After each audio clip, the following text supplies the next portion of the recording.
என்னம்மா லஞ்ச் இப்போ? வாப்பா வாப்பா. விதவிதமா செஞ்சு வச்சிருக்கீங்க. விதவிதமா எங்க செஞ்சு வச்சிருக்கா. இது பாம் ஆயில் இங்க பாத்துக்கோ. இஞ்சி தட்டி போட்டு 4 ஏலக்காய் போட்டு காய்ச்சிக்கினீங்கன்னா நல்லா இருக்கும். தெரியாதவங்க இந்த மாதிரி காய்ச்சி எடுத்துக்கோங்க. இது கூட தெரியாத அம்மாலாம் சொல்லாதீங்க. தெரியாதவங்க பாத்தீங்கன்னா இஞ்சியும் ஏலக்காய் தட்டி போட்டு காய்ச்சி வச்சுக்கோங்க. பாம் ஆயில் எண்ணெய். Okay okay. சுட சுட ஒயிட் நோட் பண்ணிக்கங்க फ्रेंड्स.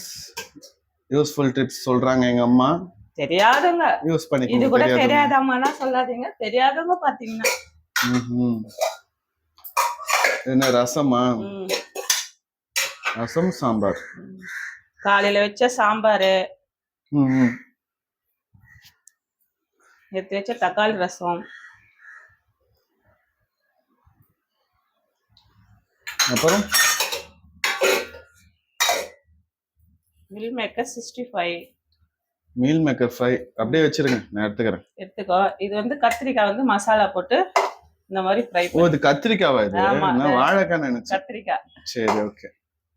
இஞ்சி பூண்டு கரம் மசாலா மிளகாத்தூள் போட்டு உப்பு போட்டு இந்த மாதிரி ஃப்ரை பண்ணிட்டேன். இன்னைக்கு நம்ம வீட்டு லஞ்ச் இதுதான். எல்லாரும் சாப்பிடுவாங்க. தேங்க்யூ. நான் போய் சாப்பிடுறேன் ஃப்ரெண்ட்ஸ். By all.